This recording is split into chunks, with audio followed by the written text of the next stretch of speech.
Viola. I love to travel, and before I visit a new country, I always like to find some of their folk tales. Folk tales are stories that are based on problems or morals or ideas that are told in different places to unify a group of people. Often when you listen to a folk tale, you'll know where it comes from. At the end of this story, I'll tell you what part of the world it started in. This story has been told many different times by lots of different people. I call it Mud on My Beak. A rooster spent quite a long time getting himself ready for his uncle's fancy wedding.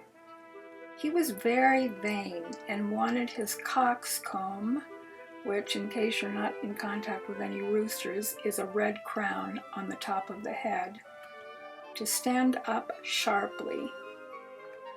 He also wanted his wattle, which again, if you don't know any roosters, looks like a small red bag under his chin, to hang down just right. Because he spent so much time admiring the reflection of himself, it was a bit later than he would have liked when he set off for the celebration. After he had strutted a short distance away from his coop, he noticed a puffy yellow corn kernel near the path. He thought to himself, "I would love to peck at that fat kernel, but to do so I would risk getting mud on my beak. After spending so much time preparing myself to look perfectly amazing for my uncle's elegant wedding, that really would not do." Well, you know how it is when you have to choose between having something you want right now and avoiding something disagreeable that might happen in the future. It's pretty easy to just concentrate on enjoying the good thing in front of you. So the rooster did gobble up the kernel, and he did end up with a great mess of mud on his beak. In a panic, he looked around and saw a field of grass. He shouted, "Grass, wipe the mud off my beak!"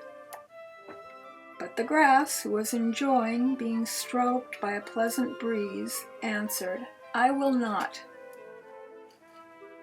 The bossy rooster was feeling very agitated.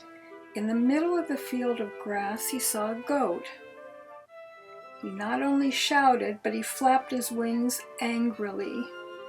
"Goat, eat up the grass!" But the goat answered, "I will not." As the minutes passed, the rooster imagined himself arriving late for his uncle's gala, and he began to lose control. He leaped up and down and almost landed directly on top of a stick. He bellowed, "Stick! Beat that goat!" But even though the stick was a bit frightened because he had almost been crushed by the leaping rooster, he answered, "I will not." Now, I don't know if you've ever seen a rooster when he's in a frenzy, but when his feathers had started flying about, this hysterical, bossy rooster felt the heat of the campfire nearby, and this enraged him further. "Fire! Burn this stick!" he thundered. The fire lashed back. "I will not." Although the rooster knew what he wanted, by this time it was getting a bit difficult to understand what he was saying. His beak didn't open very wide, and he wasn't paying much attention to his enunciation. And then there was the mud. By using his last bit of strength, he crowed out to the river running through the grass alongside of the path. "River, use your water, put out the fire." The river burbled, "I will not." The bossy rooster was exhausted. he had no more energy or anger left. He slumped onto the ground. As he lay there, he looked up into the sky and saw the sun shining down upon him. "Please, sun, can you dry up the river?" "I cannot dry up the river, but I can dry up the mud on your beak.